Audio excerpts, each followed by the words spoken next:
Hi ka-coffee, magandang araw po sa inyo, Luzon, Visayas at Mindanao. So nandito po tayo sa Senate of the Philippines para po dumalo sa ikatlong araw ng impeachment trial ni Sara Duterte. Medyo intense po ito ka-coffee dahil pang ilang araw na ito tapos nakikita naman natin na medyo mainit po yung palitan ng defense at ng prosecution. Ngayong araw po, inaasahan natin na magpipresenta pa rin ng ebidensya itong prosecution natin. Kaugnay pa rin po ito sa ika-apat po na article o yung tinatawag nating fourth article of impeachment patungkol po sa death threat o yung pagbabanta po sa buhay ni Pangulong Ferdinand Bongbong Marcos, ni Vice President Sara Duterte. So itong week na to nakafocus po yan sa Article 4 and I think hindi matatapos yan ngayong araw at next week yan din po yung magiging paksa. Article 4 pa rin po tayo. No? Maaga tayo dito sa Senado at nakita natin kung paano nagpe-prepare yung mga miyembro po ng prosecution at nakapag-lunch pa nga, no? Nakasama natin sila sa isang kainan, isang lunch dito po sa loob ng Senado. At ang maganda rito ka-coffee, obserbasyon po ito, bago po sila sumalang, bago sila mag-proceed sa plenaryo, inagdasal po sila. Pero kaya ganyan yung kampo ni Sara Duterte. I think hirap po sa ganyang estilo na magdadasal muna, no? Para kunin yung guidance ng ating Diyos bago sumalang sa pagdinig. Sir, kumusta po so far yung impeachment trial dito sa Senado? Well, so far so good. Dahil una, nagumpisa na yung pagpresenta ng kaso, pagpresenta ng mga ebidensya, yun naman matagal nating gustong at ninanais na mangyari. So, simula kahapon, nakita natin yung ebidensya, pati na rin yung testigo. Yung tungkol naman ito sa Article 4 ng grave threats na ang prosecution, nakita niya na handa sa pagpresenta. At the same time, nailatag na natin yung hindi lang yung credibility ng witness, pati na rin yung mastery niya, tsaka yung kanyang authority para ma-establish na itong mga portions ng video ng kung saan ang pangalawang Pangulo ay nagbanta sa ating presidente ay hindi doctored, hindi manufactured, no? Parte ito doon sa ginawang investigasyon ng NBI. So, maganda, masaya tayo dahil ang taong bayan ngayon, actually, para naman talaga sa taong bayan ito eh. No? So, ang taong bayan ngayon ay nakikilahok at nalalaman na nila ang buong katotohanan. Sir, may mga attempts na i-discredit yung ating witness at huwag siyang hayaan na magsalita sa podium. Ano pong masasabi niyo dyan? Una, yung ipapresenta niya na ebidensya, hindi naman ito sikreto eh. Lahat naman ng buong bansa, nakita niya kung paano nagbanta ang presidente, gaano siya confident ng mga oras na yon. Ang Vice President, confident sa mga pahayag niya sa media, pati na rin sa mga press call niya. Sinasabi niya, pupugutan niya ng ulo, itatapon niya yung dating presidente sa WPS, huhukayin niya, etc. Tapos hanggang dumantong doon sa panahon na sinabi niya na hindi daw biro, na nakipag-usap na siya sa isang assassin, mamamatay tao. So, ito'y public knowledge, nakita na natin, no? So, doon sa pagkakataon na ipapresenta natin ito para officially mapalagay sa record ng korte, ayaw naman nilang mangyari, ayaw nilang pinipigilan nila.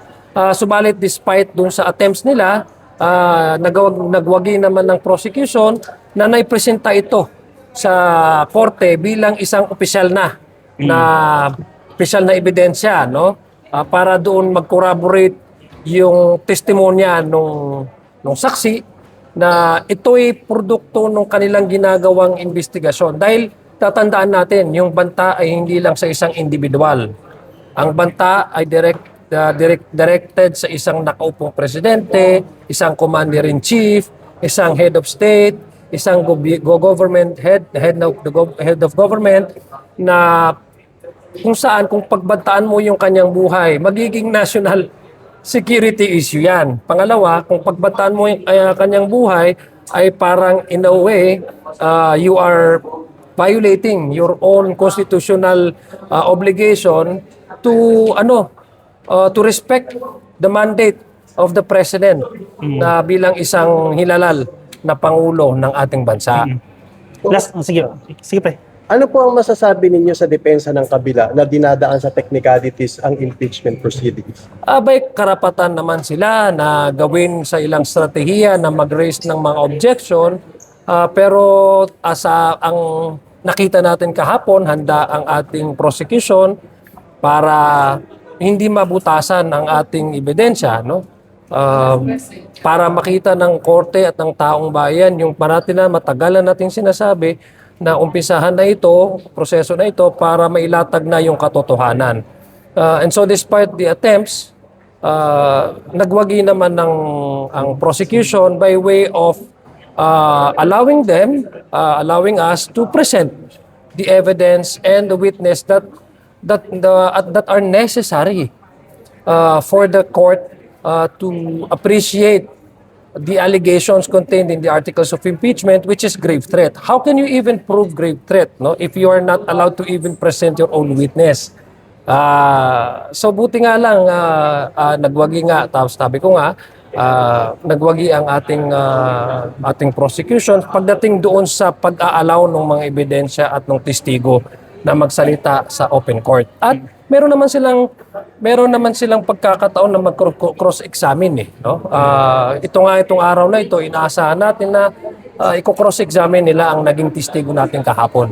So sir, bali sa nangyari kahapon na pag-present ni Atty. Ligutan, sa tingin ba ninyo ay naipakita ng prosecution ang matibay na pundasyon ng kaso?